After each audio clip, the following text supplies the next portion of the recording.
만 2년 전에 제가 울산 연포교회에서 집회를 가졌습니다. 딱 이맘때쯤이었습니다. 그때 한 젊은 목사님이 연포교회 집회 장소로 저를 찾아오셨습니다. 그리고 이런 요지로 제게 말씀하셨습니다. 목사님, 저희 교회는 교인이 몇 명 되지 않는 아주 작은 교회입니다. 그래서 이름난 강사를 모시고 집회를 할 수도 없습니다. 부디 목사님께서 저희 작은 교회에 한 번만 와 주십시오.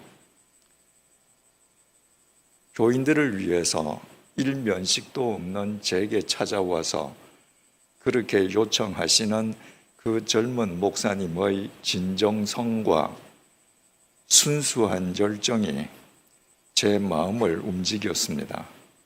그래서 그때 2년 후 신년 첫째 주일 주간에 사흘 동안 집회하기로 약속을 했었습니다. 그 젊은 목사님이 바로 여러분의 담임 목사님 정호도 목사님입니다. 그때 목사님이 제게 우리 교회는 교인 수가 얼마 되지 않는 작은 교회입니다 라고 말씀하실 때 그 말이 굉장히 제 마음을 아리게 했습니다. 그래서 여러분들에게 찾아와서 여러분들 눈을 들여다보면서 여러분들께 꼭 이 말씀을 드리기 위해 오늘 이 자리에 섰습니다. 참된 교회에 크고 작은 교회가 따로 있겠습니까? 사람들은 교인 숫자를 따집니다. 교인의 머리수를 따져서 큰 교회, 작은 교회로 나눕니다. 그러나 그것은 교회의 외형에 국한된 것입니다. 오히려 교회의 외형이 클수록 교인의 숫자가 외형적으로 더 많을수록 참된 교회와는 거리가 더 먼 것이 한국 교회의 현실입니다. 참된 교회, 진짜 교회는 교인의 수를 따지지 않습니다. 돈으로 살 수도 없고 가격을 헤아릴 수도 없는 세계 최고의 명화라는 그림이 프랑스 파리 루브르 박물관에 가면 걸려 있습니다. 여러분이 잘 아시는 모나리자라는 그림입니다. 모나라는 말은 이태리 말로 결혼한 유부녀를 가리키는 경칭입니다. 이를테면 부인이라는 말입니다. 프랑스 말로는 마담이 되겠고요. 영어로는 레이디라는 겁니다. 그 다음에 그 뒤에 우리나라 말로는 리자라고 되어 있지만 이태리 말로 리사는 여자 이름인데 본래 가난한 농부의 딸이었습니다. 그러다가 상처한 조콘다라는 남자에게 시집을 갔습니다. 이 조콘다라는 남자가 가난한 농부의 딸인 리사를 아내를 맞은 다음부터 그 가세가 번창하기 시작했습니다. 그래서 이 조콘다가 자기 아내로 인해서 자기가 얻은 것이 너무너무 많아서 아내 때문에 이렇게 행복해졌다는 것을 다른 사람들에게도 보여주기 위해서 당대 최고의 화가 레오나르도 다빈치를 자기 집에 불러다가 자기 아내 그림을 그리게 했습니다. 모나리자, 리사 부인이죠. 우리나라 말로 얘기하면 리사 부인, 프랑스 말로는 마담 리사, 영어로는 레이디 리사, 그게 모나리자입니다. 여러분, 우리 만약 이런 상상을 한번 해보십시다. 프랑스가 세계적으로 선진국인데 이 프랑스가 국가 재정 위기를 맞았다고 하십시다. 그래서 국가가 지금 부도날 상황입니다. 그때 뭐 미국이나 독일이나 영국이나 국고가 많이 쌓여 있는 나라가 프랑스 그 국가 빚 우리가 다 갚아줄게. 그 대신에 모나리자 그림 우리나라에 다오. 여러분, 프랑스가 응하겠습니까? 절대로 응하지 않을 것입니다. IMF에 고리대금으로 구제 금융을 청할지언정 그 그림을 팔아서 경제적인 위기를 벗어나려고는 생각조차 하지 않을 것입니다.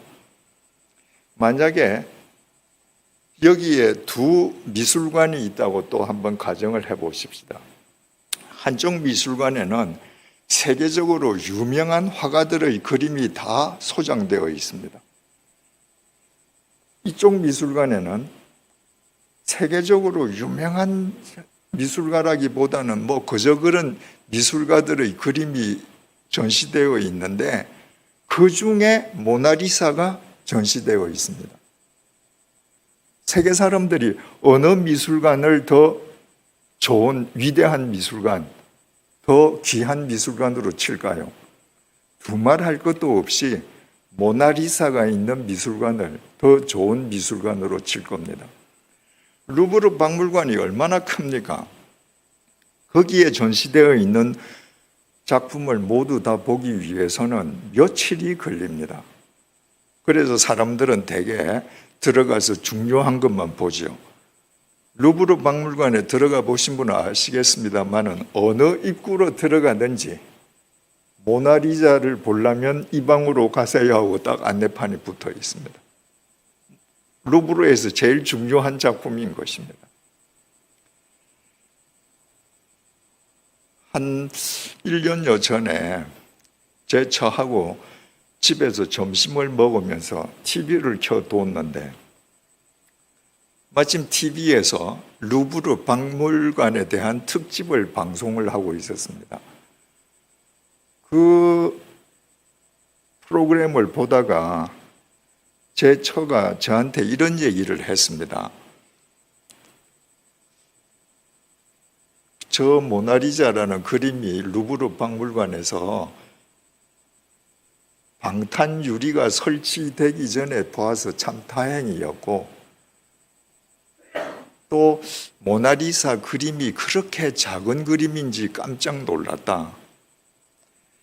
저는 1972년도에 제일 처음으로 그 그림을 보았습니다. 72년도에는 모나리사 그림이 높은 데 전시가 되어 있었습니다. 그래서 사람들이 다 고개를 올려다 보았습니다. 그 모나리자 그림의 그 섬세함을 자세히 볼 수가 없었습니다. 위치가. 1998년도에 저는 제네바 한인교회를 섬겼습니다. 그해 겨울 방학 때 제 처가 서울에서 아이들을 데리고 저를 찾아서 제네바로 왔습니다. 그래서 제네바에서 파리는 한 400여 킬로거든요. 차를 타고 함께 루브르에 가서 모나리자를 보았습니다. 그랬더니 그 높은 데 전시되어 있던 모나리사가 사람 눈높이에 전시되어 있는 거예요.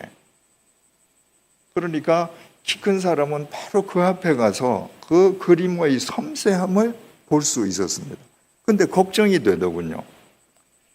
이 중요한 작품을 이런 높이에 그냥 걸어두면 혹시라도 훼손당하는 사건이 일어나지 않을까?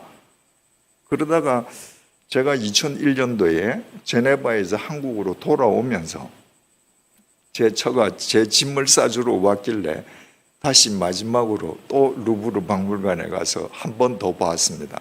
그랬더니 그때는 바로 위치는 똑같은데 그림 위에 방탄 유리가 설치되어 있었습니다. 아마 그 기간 동안에 무슨 훼손 시도가 있었기 때문인지는 저는 확실히 모르겠습니다. 그러니까 제 처가 그 얘기를 하는 거예요. 방탄 유리가 설치되기 전에 모나리자 그림을 보아서 참 다행이었다. 그런데 모나리자 그림이 그렇게 작은지 깜짝 놀랐다. 여러분들 사진으로 보시는 모나리자 그림이 어느 정도 크기라고 생각하십니까?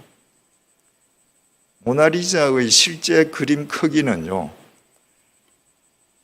가로 53cm, 53cm만 요 정도 될까요? 세로 77cm.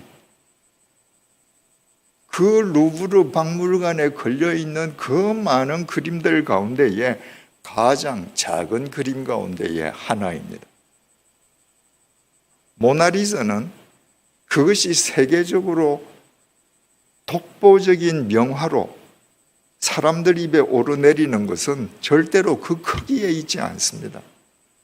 그림이 커서 저것은 유일무이한 명화야, 그게 아니고요. 그림은 루브르 박물관에 걸려있는 모든 그림 가운데에 가장 작은 그림에 속하지만 그 화폭에 담겨있는 그림 자체가 누구도 흉내낼 수 없는 독보적인 그림이기 때문에 그것이 세계적인 명화로 손꼽히는 것입니다. 교회도 똑같습니다. 여러분, 만약에 교인 수에 따라서 교인이 많은 교회가 참된 교회다 이렇게 말한다면 교인이 많지 않은 울산 더함교회는 참된 교회와는 거리가 멀겠지요.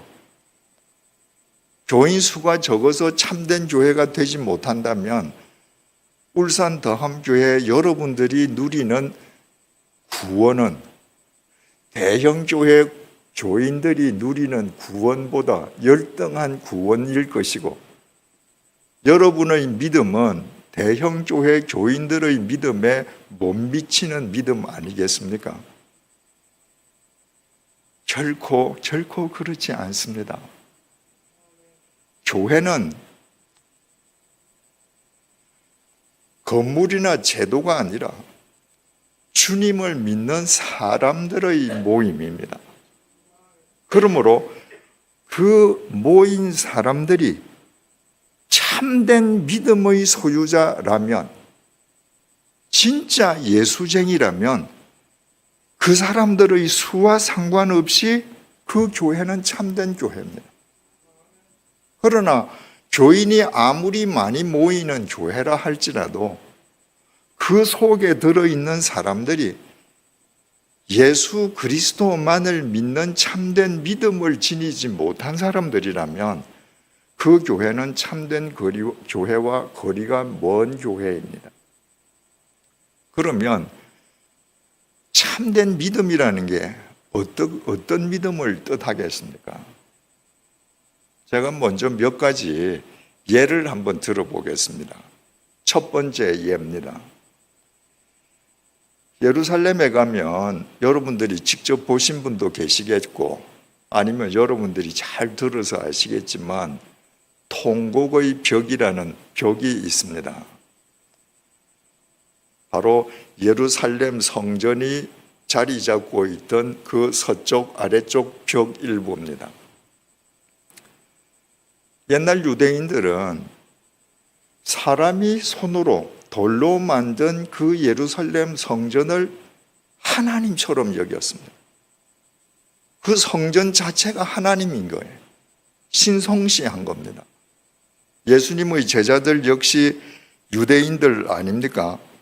그러니까 예수님의 제자들도 예루살렘 성전은 신성한 거야. 다 그렇게 생각하는 사람들이었습니다. 어느 날 이 제자들이 예수님과 함께 예루살렘에 올라갔다가 예루살렘 성전을 봅니다. 그 갈릴리의 촌사람들이 그 하나님과 동일시되는 그 웅장한 성전을 보고 깜짝 놀라서 찬탄을 금치 못했습니다. 그때 예수님께서 마태복음 24장 2절을 통해서 이렇게 말씀하십니다. 대답하여 이르시되 너희가 이 모든 것을 보지 못하느냐? 내가 진실로 너희에게 이르노니 돌 하나도 돌 위에 남지 않고 다 무너뜨려지리라. 너희들 지금 사람이 손으로 지은 이거 하나님으로 여기지? 이거 신성하게 여기지? 아니야. 때가 되면 사람이 지은 이 돌집 이거 다 무너질 거야. 무너지는데 어떻게 무너지는가? 돌 위에 돌 하나도 남지 않고 초토화될 것이에요. 예수님의 그 말씀은 주후 70년에 로마 제국의 티투스 장군, 나중에 로마 황제가 된 장군입니다. 그 장군이 예루살렘을 침공함으로써 현실화되었습니다. 티투스 장군이 예루살렘 성전을 초토화시켰습니다. 돌 위에 돌 하나도 남지 않게 했습니다. 그러면서 서쪽에 있던 축대벽만 남겨뒀습니다. 일설에 의하면 대로마 제국에 대항하는 자나 집단은 이처럼 초토화될 것이야 라는 것을 보여주기 위해서 상징적으로 그 서쪽 축대만 남겨뒀다는 겁니다. 세월이 지나가면서 그 성전을 기억하던 유대인들은 그 서쪽 벽을 찾아가서 통곡했습니다. 성전이 없어진 데 대해서, 나라를 잃은 데 대해서, 그리고 하나님께서 이스라엘을 회복시켜 주실 것을 고대하면서 거기에서 울면서 기도했습니다. 그래서 통곡의 벽이라고 이름이 붙어졌습니다. 가보신 분들은 보셨겠습니다. 그 통곡의 벽에 가면요, 얼마나 전 세계에서 얼마나 많은 사람들이 오는지 S자로 이렇게 계속 줄을 이어가면서 사람이 기다립니다. 그리고 내 차례가 돼서 이제 그 통곡의 벽 앞으로 가죠. 사람들은 조금이라도 더 벽 앞으로 가까이 가려고 그래요. 왜 그런지 아십니까? 그 벽에, 통곡의 벽에 큰 돌과 돌 사이의 틈은 하얗습니다. 전부 종이에요. 사람들 기도문입니다. 옛날 예루살렘 성전이 있던 그 서쪽 축대 벽에 가서 기도하면서 기도문을 거기다 꽂으면 하나님께서 더 잘 들어주신다고 믿는 거예요. 사람들이 전부 다 거기에 가서 기도문을 꽂으면서 하나님께서 응답해 주시리라고 믿고 하니까 사람들 키가 닿는 데는 더 이상 꽂을 수가 없잖아요. 사다리를 대여해 주는 사람이 있습니다. 사다리를 대여해서 그거 타고 올라가서 높은 데 꽂게 해주는 거예요. 통곡의 벽에 직접 찾아오지 못하는 사람들을 위해서 예전에는 팩스 대행업체가 있었습니다. 내가 팩스로 기도문을 보내면 이분이 그 팩스를 이렇게 말아서 통곡의 벽 사이에 가서 꽂아주는 거예요. 돈을 받고. 지금은 이메일 대행업체가 생겼습니다. 이메일 기도문을 보내면 그 사람이 그 기도문을 출력해서 꽂아주는 겁니다.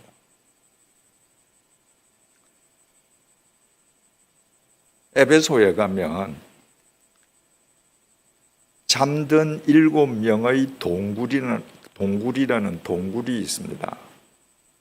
그 동굴 유래가 이렇습니다.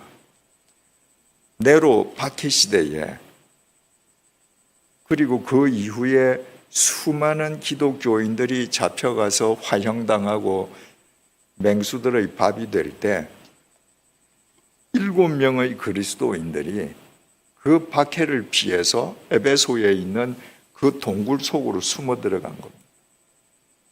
그리고 이 사람들이 거기에서 잤습니다. 자고 일어나서 밖에 나오니까 수백 년이 지난 거예요. 자기네들은 그대로인데 밖에 나오니까 세상이 수백 년이 세월이 지나간 거예요. 박해하던 박해 시대가 끝나고 기독교가 공인되어 있는 겁니다. 그러니까 그 사람들이, 세상 사람들이 보니까 얼마나 신비롭습니까? 수백 년 전에 죽어야 될 사람이 수백 년 전에 잠자로 들어갔던 그 모습 그대로 나왔단 말입니다. 얼마나 그 소문이 빠르게 퍼졌던지요. 로마 황제 데오도시우스에게도 그 소문이 전해졌습니다. 그래서 그 7명에게 모든 것을 다 입체적으로 확인했습니다. 그들이 동굴에 들어갈 때 그때 이 세상이 어떠했는가, 통치자가 누구였는가, 에베소에는 뭐가 있었는가, 다 맞는 거예요. 그래서 황제가 직접 이 사람들은 동굴에 들어가서 죽었는데 이 사람들은 주님께서 부활시켜서 부활해서 나왔다, 공인을 해줬습니다. 그 이후부터 그 동굴 근처에 땅값이 오르기 시작했습니다. 그 동굴이 신성한 동굴이 된 거예요. 저 동굴 근처에서 살면 이 세상에서 죽지 않고 영원히 산다고 소문이 퍼지기 시작한 거예요. 그래서 당시 부자들은 각지에서 그곳에 와서 집을 지으려고 하다 보니까 땅값이 천정부지로 솟아오르기 시작한 겁니다. 지금도 그 동굴에 가면요, 그 동굴에 들어갈 수 없도록 철조망이 쳐져 있습니다. 그 철조망이 말입니다. 거기에도 하얀 종이들, 통곡의 벽은 거기에 경비원들이 다 경비를 하고 있으니까 기도문 종이만 꽂을 수 있는 거예요. 그런데 이 철조망에는요, 종이뿐만 아니라 메모지뿐만 아니라 휴지, 심지어는 이 비닐 봉지까지 다 걸려 있습니다. 왜냐하면 그 자리가 그렇게 신성하고 기도 응답이 잘 되는 곳인 줄 모르고 메모지를 안 가져간 거예요. 그런 사람들은 뭐 이렇게 과일 넣어갔던 비닐 주머니 있지 않습니까? 거기다가 기도문을 써서 꽂는 거예요. 매달아 놓는 겁니다. 그것도 없다. 그러면 티슈를 뽑아내어서 티슈에다가 기도문을 써서 합니다. 온 철조망이 메모지, 휴지, 비닐입니다. 에베소에 가면 예수의 어머니 마리아가 살았다는 집이 있습니다. 1878년에 독일 어느 수녀가 밤에 잠을 자다가 마리아가 에베소에서 살았던 산의 위치가 어딘지 계시를 받았다는 겁니다. 그리고 그 마리아가 살던 주위 환경과 집이 어떠했는지를 이 사람이 종이에 다 그렸습니다. 그게 책으로 발간이 되었습니다. 1891년에 나사렛이라는 이름의 신부가 그 책을 읽고 감명을 받았습니다. 그래서 에베소 산을 다 뒤지고 다니면서 그 책에 나오는 것과 똑같은 위치가 있는지를 찾아보니까 있더라는 겁니다. 그래서 거기에다가 이 책에 그 수녀가 보았던 집, 그 책에 그렸던 집과 똑같은 집을 지었습니다. 사람들은 그 집이 예수님의 어머니 마리아가 죽기 전까지 살았던 집이라고 믿었습니다. 그런데 예루살렘에도 예수님 어머니 마리아의 집이 있었습니다. 요한복음 19장 27절 보면 예수님께서 십자가에 못 박혀서 돌아가시면서 요한을 보시고 당신의 어머니를 가리키면서 네 어머니다 이렇게 말씀하시지 않습니까? 이제 예수님께서 돌아가시니까 요한아 내 어머니를 네한테 부탁한다, 이 유언이죠. 그래서 요한복음 19장 27절 마지막이 그 제자가 그날로부터 마리아를 자기 집에 모시니라 이렇게 되어 있습니다. 그 사도 요한은 우리가 잘 알다시피 요한계시록에 7교회를 목회했던 사람 아닙니까? 그러니까 요한계시록의 7교회는 지금 터키 대륙, 그래서 에베소를 위주로 해 있었다. 그래서 에베소에서 요한이 마리아를 끝까지 모셔서 마리아가 에베소에서 살다 죽었다. 이게 한 가지 설이 있고, 아니야, 그 이후에 요한이 예루살렘으로 돌아가면서 마리아를 모시고 예루살렘 갔어. 이건 성경에 없는 얘기입니다. 그래서 마리아는 예루살렘에서 죽었어. 예루살렘에도 마리아가 살았다는 집이 있었습니다. 이 서로가 이제 논쟁을 벌이는 거예요. 예루살렘 집하고 에베소 집하고 어느 집이 진짜냐? 왜 그 논쟁이 붙겠습니까? 돈이 걸려 있거든요. 예루살렘은 예루살렘대로 마리아 집이라고 알려진데 엄청난 관광객이 가는 겁니다. 에베소는 에베소대로 엄청난 관광객이 가는 거예요. 그래서 서로가 자기네들이 진짜라고 하는 겁니다.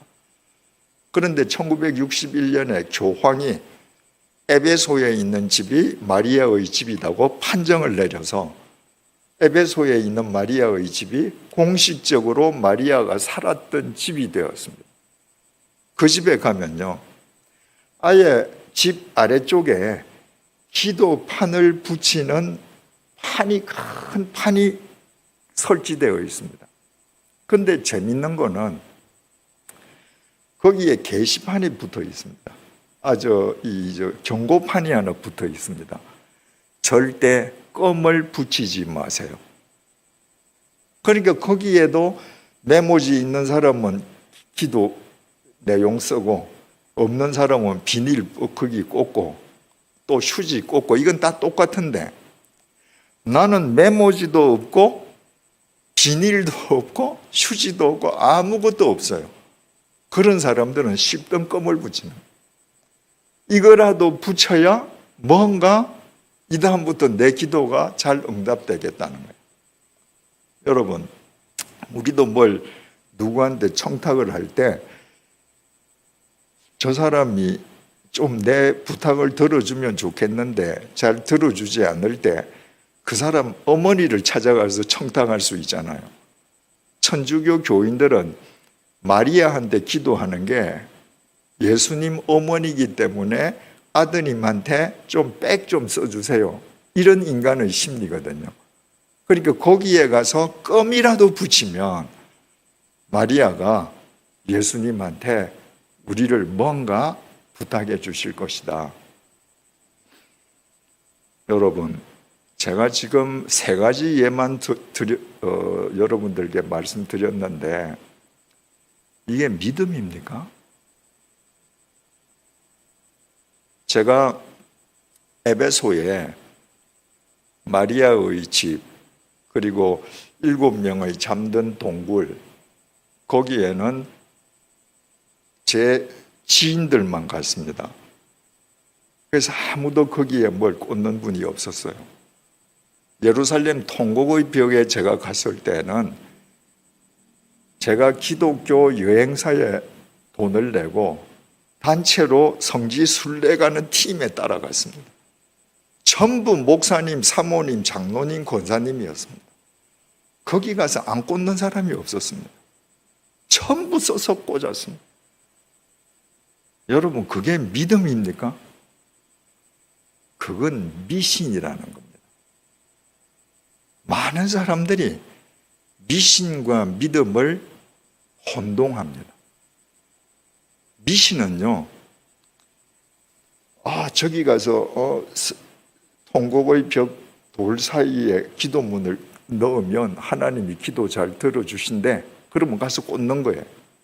미신은 나한테 있는 재물이든지 나의 탤런트, 나의 무엇이든지로 하나님을 달래고 얼루어서 내 목적을 성취하는 겁니다. 그게 미신이에요. 참 믿음은 뭔가 하면 하나님은 내가 달래고 얻을 수 있는 존재가 아니기 때문에 하나님 앞에서는 내가 그분에 의해서 다루어져야 하기 때문에 하나님 앞에서 내 것을 버리고 철저하게 하나님께서 나를 쓰시고 싶은 대로 쓰십시오라고 맡기는 것이 믿음인 것입니다. 여러분, 무당을 찾아가서 구슬하는 분 보세요.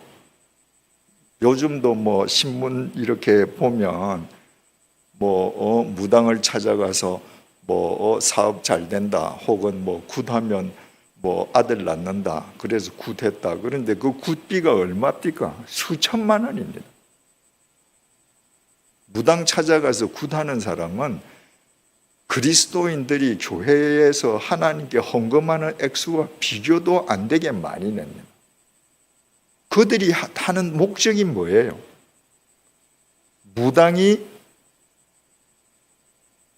자기가 소유하고 있다는 그 귀신을 자기가 굿비를 내어서 그 귀신을 달래고 얼루어서 내가 목적으로 하는 바를 성취하고자 하는 게 답니다.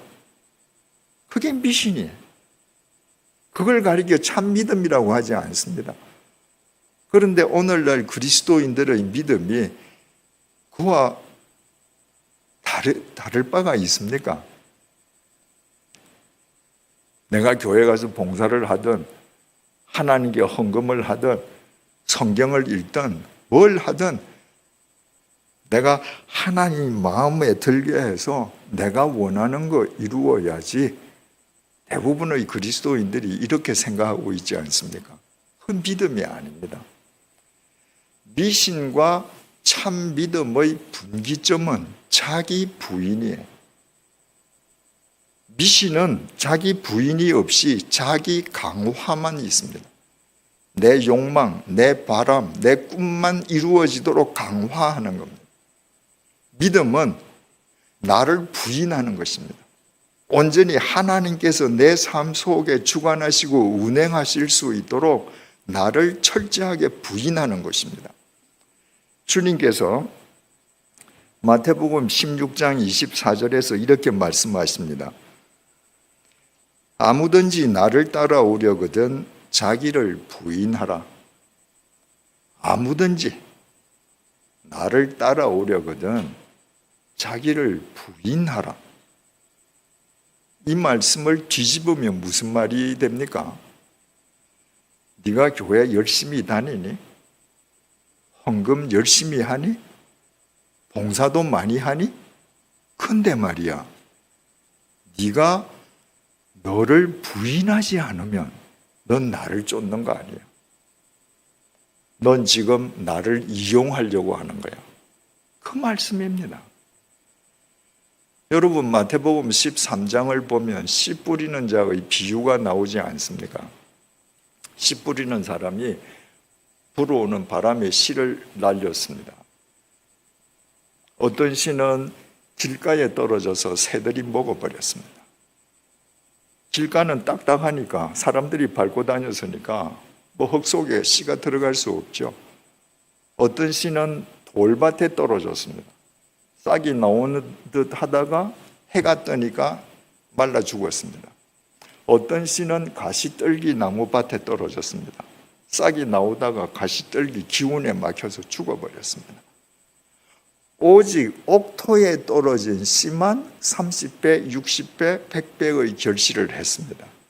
자, 결실하지 못한 길가, 돌짝밭, 가시떨기 나무밭, 이 세 장소와 결실한 옥토, 이 양자 간의 차이가 뭡니까? 자기 부인입니다. 이 세 길은 자기 부인이 없어요. 나는 길이야. 나는 바닥이 딱딱해. 난 이대로 살 거야. 난 돌짝밭이야. 내 돌 하나도 키우지 마. 난 가시떨기 밭이야. 가시 뽑지 마. 내 살고 싶은 대로 사는 겁니다. 옥토는 어떤 곳인가? 세상의 창세 이래 처음부터 옥토가 있습니까? 자기 부인을 통과한 땅이 옥토입니다. 땅을 삽으로 뒤집어 엎습니다. 요즘은 장갑차로 뒤집어 엎죠. 거기에 있는 모든 돌들 다 추려냅니다. 그 속에 땅 깊이 나무 뿌리가 박혀 있다? 아무리 깊더라도 뽑아냅니다. 이처럼 제할 것을 다 제하고 자기 부인을 거치고 나니까 남은 게 옥토입니다. 그 옥토만이 자연의 법칙을 따를 수 있습니다. 씨를 뿌리면 그 옥토가 씨를 먹어요. 그리고는 그 씨가 싹이 나고 열매가 맺는 자연의 법칙을 충실하게 이행합니다. 참된 교인도 자기 부인을 선행하는 사람입니다. 왜? 자기 부인을 행하는 사람만 하나님의 말씀에 순종할 수 있기 때문입니다. 하나님의 말씀에 순종한다는 것 자체가 자기를 부인하는 것입니다. 이건 서로 맞물려 있습니다. 자기를 부인하는 사람이 하나님 말씀에 순종할 수 있고, 하나님의 말씀에 순종한다는 것은 그 사람에게 자기 부인이 이미 선행되어 있기 때문입니다. 내가 내 욕심대로 살고 싶은데, 내 속에서 내 죄성이 요구하는 대로 살고 싶은데, 이거 따라가서는 하나님 말씀에 절대로 순종 못합니다. 옥토가 갈아 뒤집어 엎어지듯이 그 죄성과 그 모든 내 욕망을 내가 전부 뒤집어 엎어서 내가 부인함으로써 하나님의 말씀에 순종하는, 하나님의 법칙을 쫓는 하나님의 자녀가 될 수 있는 것입니다. 오늘의 본문이 그 좋은 예를 우리에게 보여주고 있습니다. 누가복음 1장 26절부터 38절입니다. 26절, 여섯째 달에, 이 여섯째 달은 언제인가? 바로 마리아의 친족 엘리사벳이 아이를 임신한 지 여섯째 되는 달입니다. 그 엘리사벳이 잉태했던 그 생명이 나중에 태어나서 세례 요한이 되었습니다. 그러니까 세례 요한과 예수님은 친척간이 되는 것이죠. 그 엘리사벳이 잉태한 지 여섯째 달에 천사 가브리엘이 하나님의 보내심을 받아 갈릴리 나사렛이란 동네에 가서, 여러분, 가브리엘이라는 이 천사가 하나님의 보내심을 받아서 예루살렘의 부유촌으로 가지 않았습니다. 이스라엘 전체를 놓고 볼 때 저 변방 갈릴리는, 그 갈릴리 땅 전체가 다 빈민들이 사는 곳입니다. 그런데 그 갈릴리 중에서도 나사렛은 해발 375m의 산악지대입니다. 여러분, 제가 사는 거창군의 그 산 마을은 해발 560m인데 500년 전에 수원에서 살던 성시라는 성시성을 가지신 분이 그 마을에 와서 살면서 그 마을을 일군 것으로 전해지고 있습니다. 그분의 성이 성시였다는 것 이외에 그분이 뭐한 사람인지 아무것도 몰라요. 여러분, 500년 전에 자동차 없습니다. 기차 없습니다. 그런데 수원에서 거창 그 산 해발 560m로 올라가서 거기에 아무것도 없는 그 산골짜기에 산다면 그분은 뭔가 곡절이 있는 분이죠. 평지에는 살 수 없는 분이었습니다. 그래서 그 산속에 산 겁니다. 갈릴리 평지에 사는 사람도 다 빈민이지만 그 빈민들 가운데에서 해발 375m 산악지대로 올라가서 2000년 전에 사는 사람들이면 이건 다 곡절을 가진 사람들입니다. 375m면 얼마나 높은지 아십니까? 제가 울산에 있는 산은 전혀 정보가 없기 때문에 서울 남산을 비유로 말씀드리자면, 서울 남산이 서울 시내 한중간에 있는 제일 높은 산인데 그 높게 보이는 산 높이가 247m밖에 안 됩니다. 그러니까 이 나사렛은 375m입니다. 그러면 1.5m죠. 1.5배죠. 그 그 높은 산에 2000년 전에 사는 사람들이면 기막힌 사람들입니다. 그 기막힌 달동네, 빈민들 중에서도 빈민들이 사는 그 빈민촌에 천사가 나타났습니다. 다윗의 자손 요셉이라 하는 사람과 약혼한 처녀에게 이르니 그 처녀의 이름은 마리아라.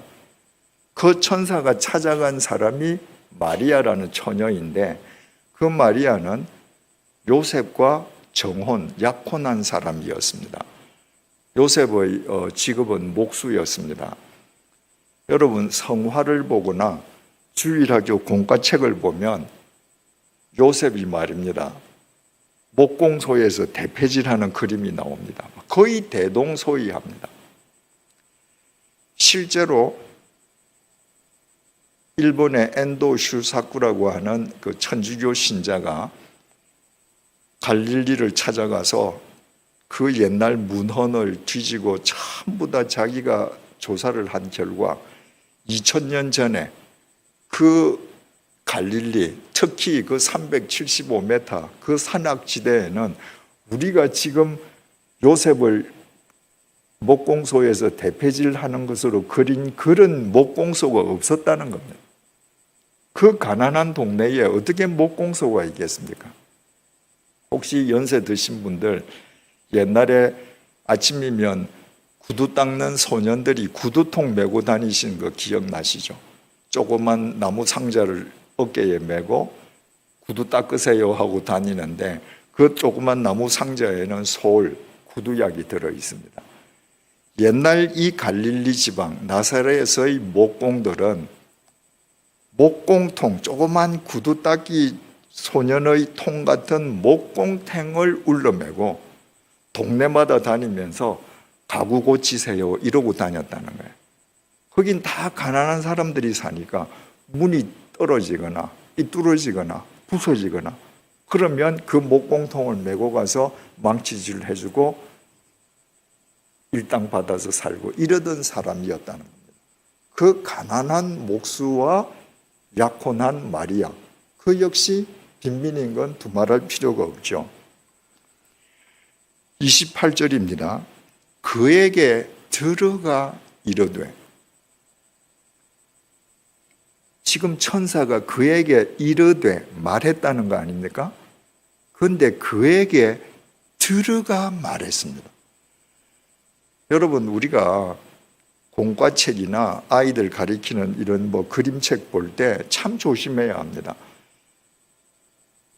심지어는 그 올리비아 하세가 나온 그 이탈리아 그 유명한 감독이 만들었던 6시간짜리 나사렛 예수라는 그 영화가 예수에 관한 가장 긴 영화인데, 그 긴 영화에도 보면요, 이 마리아가 천사 가브리엘의 말을 듣는 것을 빛이 임하면서 외부에서 소리가 들리는 것으로 나옵니다.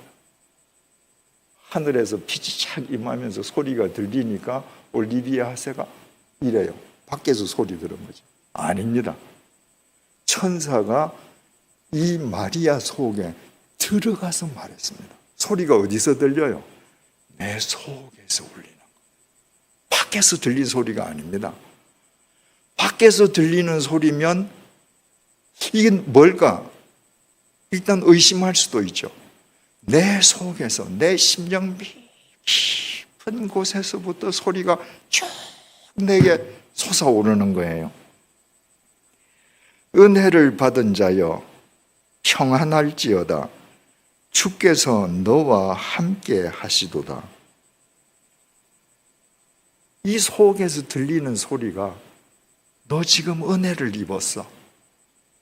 주님께서 너와 함께 하셔. 여러분, 예루살렘에 있는 부잣집 딸들을 찾아가서 지금 천사가 이렇게 얘기하는 게 아닙니다. 그 해발 375m, 기가 막힌 곳에 사는 그 가난한 처녀, 빈민 처녀 속에 들어가서 너에게 지금 은혜가 임했어. 주님께서 너와 함께 하셔. 여러분, 이 은혜가 다 우리에게도 임했던 겁니다. 우리에게도 임했기 때문에 우리가 이 자리에 앉아 있습니다. 단지 마리아와 우리와 차이가 있을 수 있다면 은혜는 똑같은 은혜를 받았는데 그 은혜에 어떻게 응답하느냐의 차이가 있을 수 있는 것입니다. 29절입니다. 처녀가 그 말을 듣고 놀라 이런 인사가 어찌함인가 생각하매, 이걸 세 번역이 이렇게 쉽게 번역했습니다. 마리아는 그 말을 듣고 몹시 놀라 도대체 그 인사말이 무슨 뜻일까 하고 궁금히 여겼다. 여러분들도 그렇지 않겠습니까? 내가 지금 기도하는데, 아니 내가 지금 밥 먹는데 갑자기 내 속에서 음성이 쭉 올라오더니 제철아, 네가 은혜를 입었다. 주님께서 지금 너와 함께 하신다. 그러면 여러분 할렐루야 이러겠습니까? 이게 무슨 말이지? 이게 무슨 뜻이지? 그런 의구심을 품었었던 것입니다. 30절, 천사가 이르되 마리아여 무서워하지 말라. 천사가 무서워하지 말라라고 말했다는 것은 마리아가 자기 속에서 울려 퍼지는 이 소리를 듣고 두려워했던 것이죠. 그러니까 마리아야 무서워하지 마라. 내가 하나님께 은혜를 입었느니라. 두 번을 얘기합니다. 네가 은혜를 입었다고. 우리에게 임한 바로 그 은혜입니다. 31절, 보라 내가 잉태하여 아들을 낳으리니 그 이름을 예수라 하라. 지금 이 말을 듣는 마리아는 결혼한 유부녀가 아닙니다. 처녀입니다. 그런데 그 처녀한테 네가 아들 낳을 거야. 그 이름을 예수라 하거라. 이름까지 정해줬습니다. 히브리 말로 예수, 여호수아는 구원자라는 말입니다. 구원자, 네가 아들을 낳을 거야. 32절에서 33절, 그가 큰 자가 되고 지극히 높으신 이의 아들이라 일컬어질 것이요 주 하나님께서 그 조상 다윗의 왕위를 그에게 주시리니 영원히 야곱의 집을 왕으로 다스리실 것이며 그 나라가 무궁하리라. 네가 아들을 낳을 텐데 그 아들이 이스라엘 백성들이 그렇게 고대하고 열망하는 메시아라는 겁니다. 34절, 마리아가 천사에게 말하되 나는 남자를 알지 못하니 어찌 이 일이 있으리이까. 성경에서 안다라고 하는 것은 안다는 말도 되지만 관계한다는 뜻도 있죠. 나는 남자하고 관계해 본 적이 없습니다. 메시아도 좋고 예수도 좋은데 난 남자하고 관계한 적이 없는데 어떻게 이런 일이 있을 수 있단 말입니까? 36절, 보라 내 친족 엘리사벳도 늙어서 아들을 배었느니라. 본래 임신하지 못한다고 알려진 이가 이미 6달이 되었나니. 그 엘리사벳도 늙어서까지 아이를 배지 못한 여자였습니다. 그래서 주위에서는 저 부부는 아이를 못 가지는 부부야, 다 그렇게 생각을 했습니다. 그런데 나이 들어서 아이를 배웠습니다. 그건 아무리 나이가 들었다 할지라도 부인 엘리사벳과 남편 사가랴 사이에서 태어난 아이입니다. 그런데 지금 마리아에게 얘기하는 거는 너 남자 없이 너 혼자서 지금 아이를 낳으리라는 겁니다. 37절, 대저 하나님의 모든 말씀은 능하지 못하심이 없느니라. 38절, 마리아가 이르되 주의 여종이 오니 말씀대로 내게 이루어지이다 하매 천사가 떠나가니라.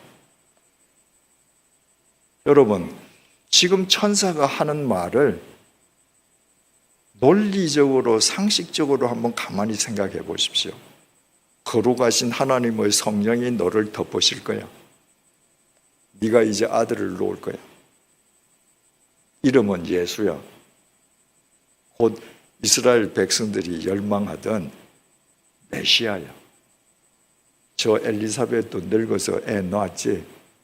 하나님의 말씀은 능치 못함이 없어. 왜?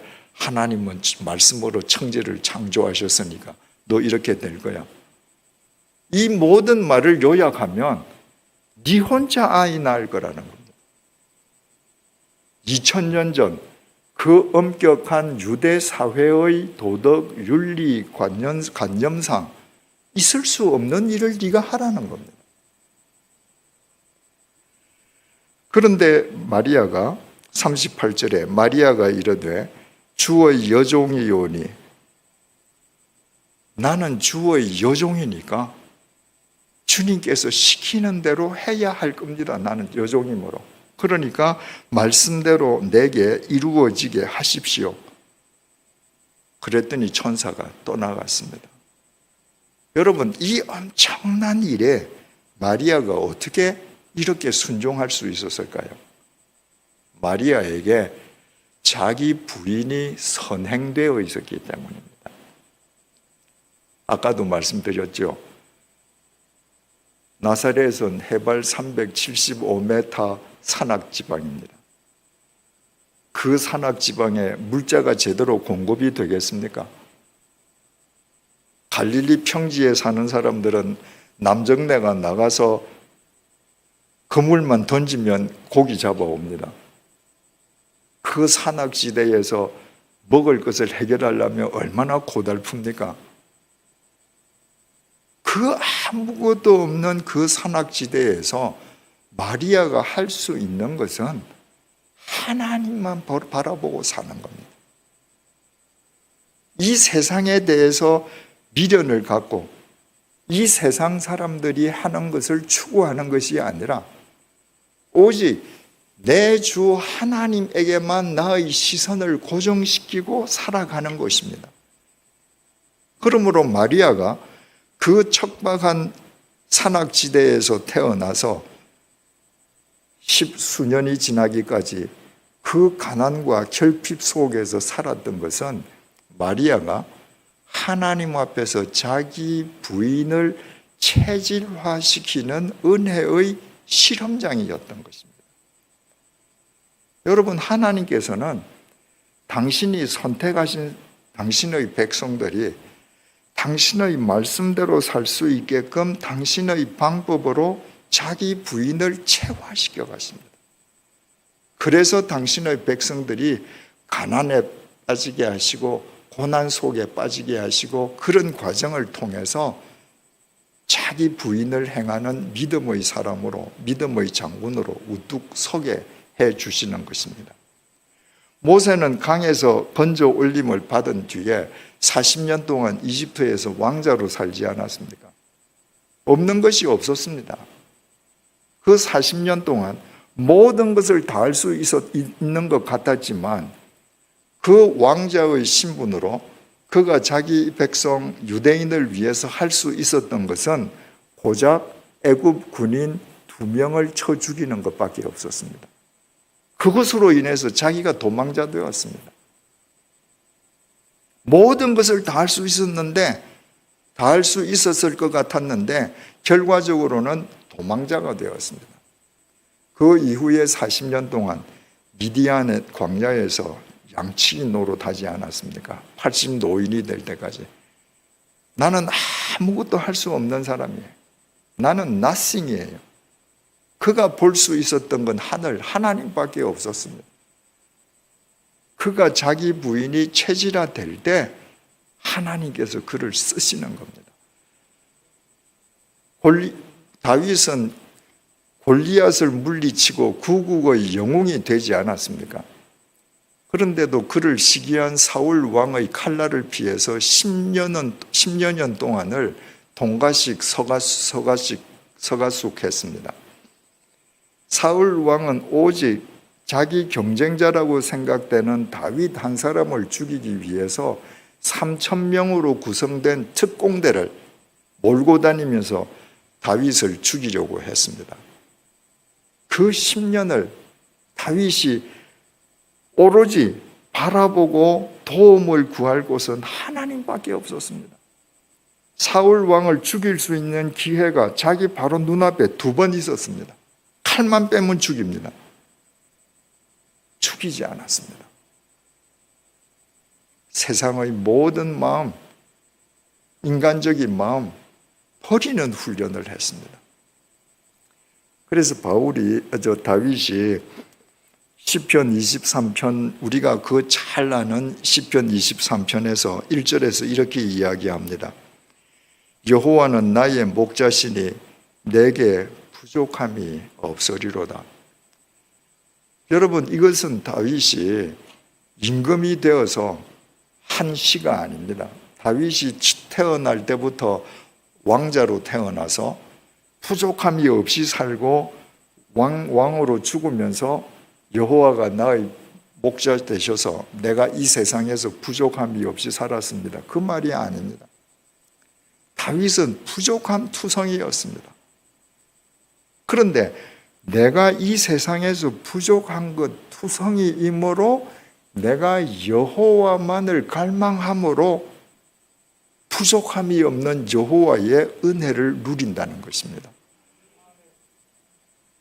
2절 3절입니다.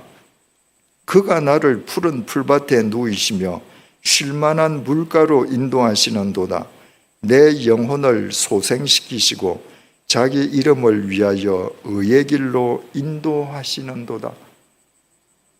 다윗이 온갖 고난을 다 당하고 심지어는 아들이 죽이겠다고 쿠데타를 일으키는 그 참담한 경우도 당했지만 그 모든 경우를 통해서 하나님께서는 다윗의 영혼을 소생시켜 주시고 다윗이 더욱 의의 길로 가도록 인도해 주시는 것입니다.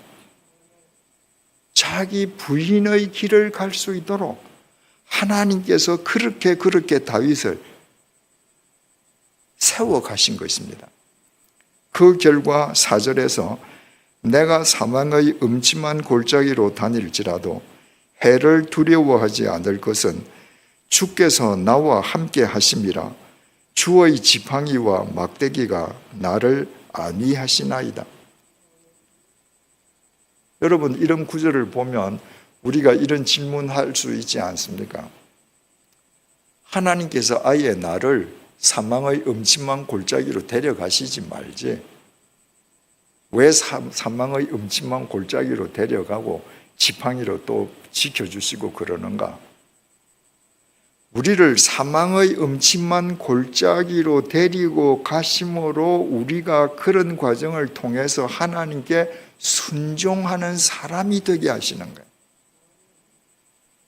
다윗은 하나님의 손길 아래에서 자기 부인이 일상화되었기 때문에 하나님께서 너 사망의 골짜기로 들어가라 그래도 순종했습니다. 왜? 내가 이 사망의 골짜기로 들어가도 하나님께서 지팡이와 막대기로 나를 지켜주실 것임을 믿으니까 순종하는 것입니다. 그것은 자기 부인의 믿음이 있기에 가능한 것이었습니다. 여러분, 우리도 마찬가지입니다. 하나님께서 우리를 구원하시고 우리를 사랑하시기 때문에 우리가 주님을 쫓을 수 있도록 우리가 자기 부인을 체화시키는 사람이 되게끔 우리를 훈련시키십니다. 내가 노력했는데 더 가난해질 수 있습니다. 내가 건강했는데 어느 날부터 병약한 사람이 될 수 있습니다. 내가 많은 사람들과 관계를 맺고 있었는데 어느 날 내가 이 세상에서 외톨이인 것처럼 버려질 수 있습니다.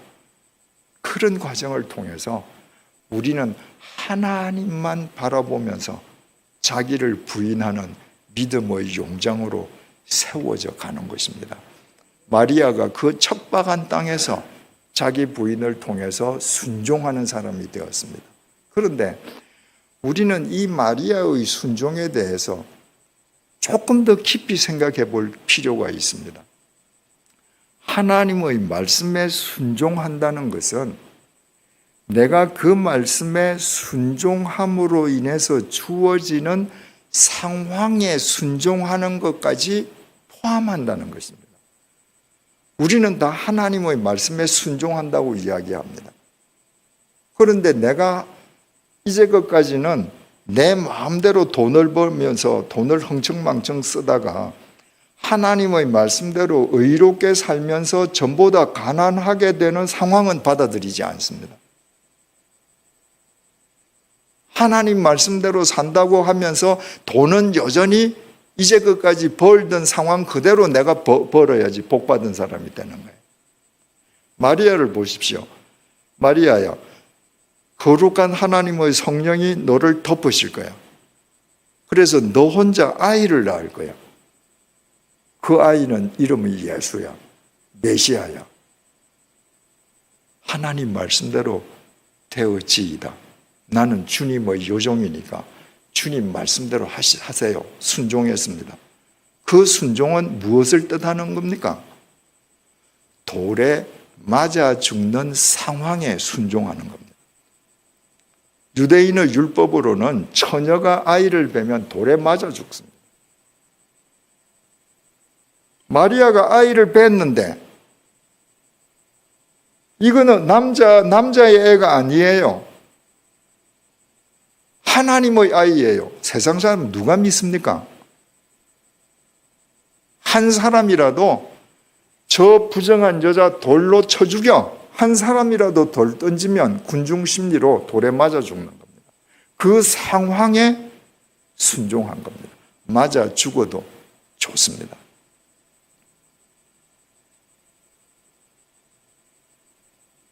예수님께서 겟세마네 동산에서 기도하시지 않습니까? 하나님, 이 잔을 내게서 피하게 해 주십시오. 그러나 내 원대로 마시고 아버지 원대로 하십시오. 3번 반복하셨는데 누가복음에 보면 그 기도하시는데 예수님의 땀에 피가 배어서 떨어졌다고 그렇게 되어 있지 않습니까? 여러분, 그 기도, 하나님, 이 잔을 내게서 지나가게 해 주십시오. 그러나 내 원대로 말고 아버지 원대로 하십시오. 이거 3번 하면 땀이 납니까? 피가 배입니까? 아닙니다. 성경에는 그 요지만 적힌 거죠. 주님께서 얼마나 처절하게 기도하셨으면 땀이 흐르고 피가 배이듯이 보이겠습니까? 주님, 아버지, 나 살고 싶습니다. 살려주십시오. 그러나 결론은 아버지 원대로 하십시오.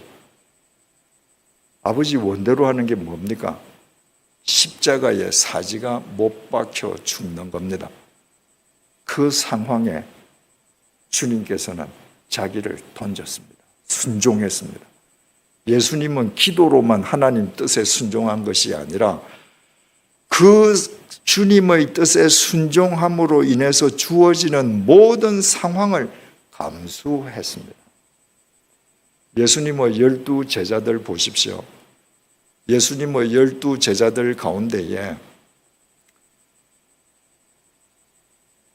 예수님의 제자가 되었기 때문에 인류 역사상 예수님으로부터 부르심 받고 예수님과 3년 동안이나 함께 동거동락하면서 예수님으로부터 직접 말씀을 배운 사람이라고 그들이 이 땅에서 부귀영화를 누렸습니까? 그들이 권세를 누렸습니까? 아니었습니다. 그들이 예수님 그 로고스를 내 주인으로 모시고 순종했기 때문에 그들은 온갖 고난과 맞닥뜨려야 했습니다. 그리고 그들은 다 순교해야 했습니다. 그러나 그 상황을 모두 다 받아들였습니다. 사도 바울 보십시오. 청년 시절부터 유대교 내에서 입지가 탄탄한 청년이었거든요. 그대로 있었으면 유대교에서는 출세가 뻔히 보이는 겁니다. 그런데 예수 믿고 나서부터 그 청년은 고난의 연속이었습니다. 고린도후서 11장 23절 하반절부터 27절입니다. 내가 수고를 넘치도록 하고 옥에 갇히기도 더 많이 하고 매도 수없이 맞고 여러 번 죽을 뻔하였으니 유대인들에게 40에서 하나 감한 매를 5번 맞았으며 3번 태장으로 맞고 1번 돌로 맞고 3번 파선하고 일주일을 깊은 바다에서 지냈으며 여러 번 여행하면서 강의 위험과 강도의 위험과 동족의 위험과 이방인의 위험과 시내의 위험과 광야의 위험과 바다의 위험과 거짓 형제 중의 위험을 당하고 또 수고하며 애쓰고 여러 번 자지 못하고 줄이며 목마르고 여러 번 굶고 춥고 헐벗어노라. 여러분이 주님의 말씀에 순종하기 때문에 바울처럼 이런 상황을 맞닥뜨려야 한다면 그래도 여러분들 예수 믿겠습니까? 그게 믿음이에요. 나는 예수 말씀 듣고 따르는데 내게 매일매일 주어지는 상황만은 내가 원하는 상황만 주어져야 돼. 여러분 그건 믿음 아닙니다. 내가 하나님의 말씀에 순종하기 때문에 그로 인해서 야기되는 상황에 순종할 때 어떤 일이 일어났습니까? 마리아가 네가 아이를 잉태할 거야 할 때 말씀대로 되어지이다 하고 순종하는 건 돌에 맞아 죽는 상황을 감수하는 겁니다. 그 상황을 감수했기 때문에 마리아는 성모 마리아가 되었습니다. 우연히 성모 마리아가 된 게 아닙니다. 예수님께서 내가 원하는 건 십자가에서 죽는 걸 피하는 거지만 아버지의 원대로 하십시오 하고 십자가에서 죽어야 하는 상황에 순종하셨기 때문에 그분은 사흘째 되는 날 죽음을 깨뜨리고 부활하셔서 영원한 생명의 구주가 되셨습니다. 제자들은 예수를 믿고 출세하거나 번영하는 것이 아니라 매번 죽음의 고비를 넘는 상황을 받아들였지만 그랬기 때문에 그들은 비록 순교했을 망정 예수 그리스도 안에서 그들은 세계의 역사를 새롭게 했습니다. 사도 바울은 예수 믿고 고난의 연속인 상황을 기꺼이 감수했습니다. 목이 잘려서 참수형을 당하는 참수형도 받아들였습니다. 그 결과 그는 신약 성경 4분의 1을 썼습니다. 복음서를 빼면 신약 성경 3분의 1이 바울이 쓴 것입니다. 바울은 성경 속에서 영원히 살아 있습니다. 자, 정리를 하십시다. 참 믿음이라는 것은 자기를 부인하는 믿음이요. 자기를 부인하는 것은 하나님의 말씀에 순종하는 것이요. 하나님의 말씀에 순종하는 것은 바로 그 말씀에 순종함으로 인해 야기되는 상황에 순종하는 것까지 포함한다.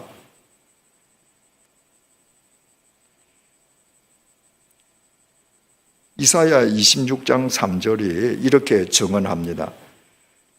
주께서 심지가 견고한 자를 평강하고 평강하도록 지키시리니 이는 그가 주를 신뢰함이니이다. 주를 신뢰하는 사람은 심지가 견고한 자고 그런 자를 주님께서 평강에서 평강으로 지키신다. 여기에서 하나님을 신뢰하다라는 이 동사가 히브리어 원어로 파타흐입니다. 여러분 하나님을 신뢰한다는 거 파타흐가 뭔지 압니까? 기대는 거예요. 내가 지금 이 벽돌, 붉은 벽돌로 쌓여있는 이 강대상 벽이 있지 않습니까? 저기 가서 기대요. 내가 저기 가서 기댈 때에 나에게는 믿음이 있습니다. 저 벽돌은 견고하기 때문에 내가 기대도 나를 버텨줄 거라는 믿음입니다. 그런데 제가 가서 기댔는데 저렇게 견고해 보이는 벽돌이 흔들흔들해. 제가 기댔는데 흔들흔들해요. 저게 자꾸 기울어집니다. 내가 자꾸 더 넘어가요. 그래도 기대는 게 믿음입니다. 내가 하나님의 말씀에 기댔는데 가난해져요. 내가 하나님의 말씀에 기댔는데 고난이 와요. 내가 하나님의 말씀에 기댔는데 내 계획이 다 어그러져요. 그래도 하나님의 말씀에 기대는 거예요. 언제까지? 저 벽이 완전히 땅바닥에 넘어질 때까지 그래도 나는 기대는 겁니다. 왜? 그때 부활이 있으니까. 그게 믿는 거예요.